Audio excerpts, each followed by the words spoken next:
हमारे पेज सच्ची गई बातें पर। और दोस्तों, आज हम एक छोटी सी कहानी लेकर आए हैं। इसे अंत तक जरूर सुनिए और बताइए कि आपको हमारी कहानी कैसी लगी। मैं एक खूबसूरत चिड़िया हूँ। इतनी सुबह कौन आ गया?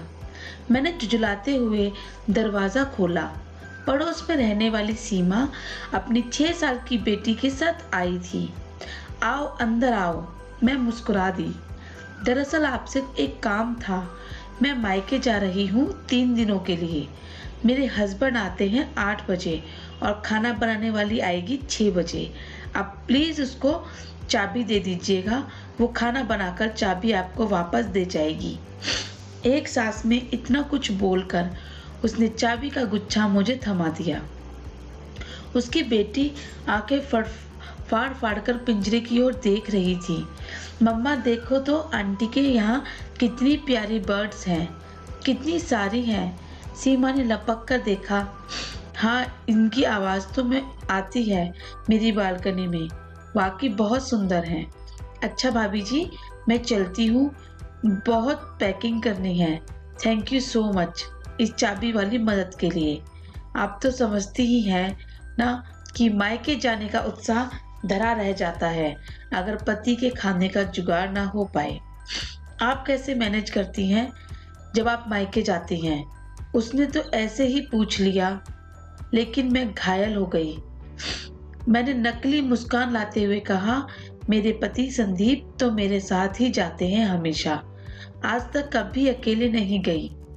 सीमा की आंखें फैल गईं। वाह, कितने अच्छे हैं भाई साहब। तभी तो बिल्डिंग में सब आपकी जोड़ी को लैला मजनू की जोड़ी कहते हैं। वाकई आप दोनों हर जगह साथ जाते हैं। अब आप हैं कि इतनी खूबसूरत। सीमा तो चली गई, लेकिन मेरे मन की शांति सतह पर कंकड़ मार गई। हलचल मच गई, आंखें भीग गईं। कहीं भी कब अकेली नहीं जा सकती हूँ मैं। ना बाजार, ना बेटे के स्कूल, ना मायके। पति को सुंदरता को कैद करने का शौक है। पिंजरे में अनगिनत चिड़िया कैद हैं और घर में सुंदर पत्नी कैद है।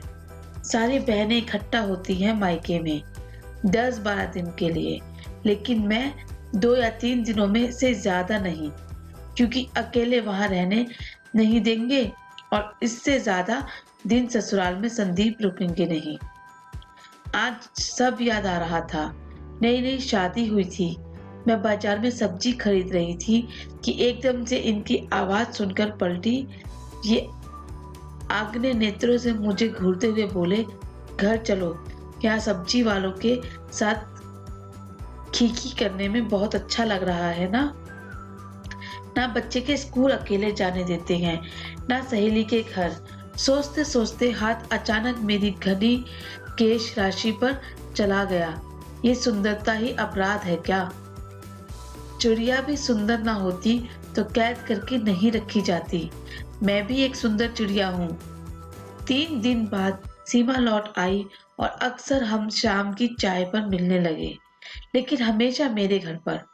एक दिन तो वो झुझला उठी, क्या भाभी, रोज रोज मैं ही आती हूँ, कल आप आइए, मैं भी अच्छी चाय बनाती हूँ। मैंने ना नुकुर की। वो गंभीर हो गई। मुझे उससे अपरत्व हो गया था। काफी बातें हम आपस में शेयर करने लगे थे। मैंने धीरे से कहा, सीमा, दरअसल संदीप को पसंद नहीं है कि मेरा कहीं अकेले जाना। प्लीज समझो। वो चौंक गई।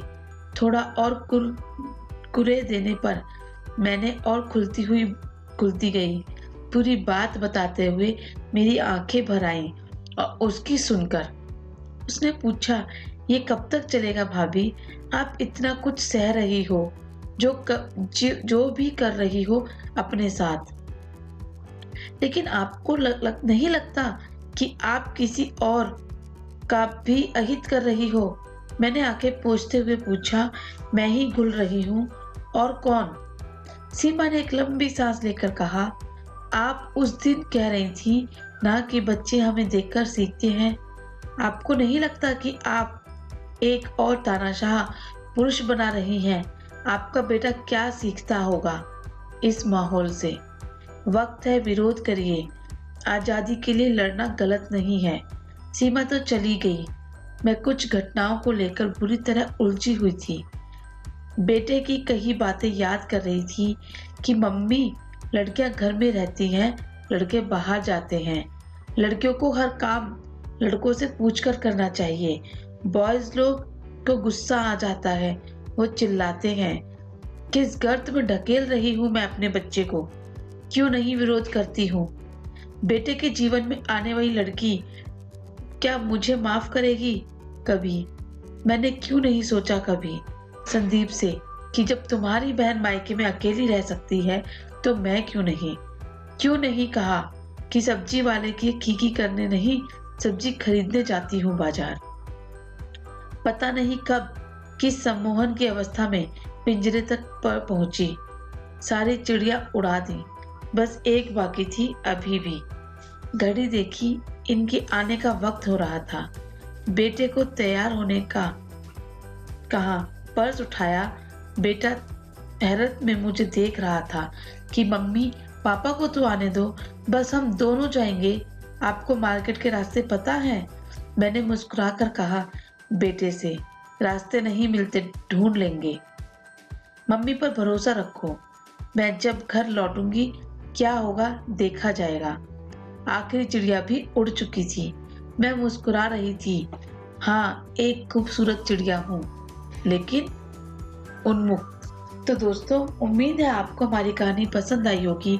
और दोस्तों, कभी भी आप ऐसा ना करें कि किसी को अपनी खूबसूरती पर नाराज होना पड़े, क्योंकि हर किसी को आज़ादी चाहिए। हर कोई चाहता है कि वो अपनी मर्जी से चले। तो आप भी अपने आसपास हो रहे ऐसे अन्याय का विरोध करें और हमारी इस कहानी को जरूर शेयर करें।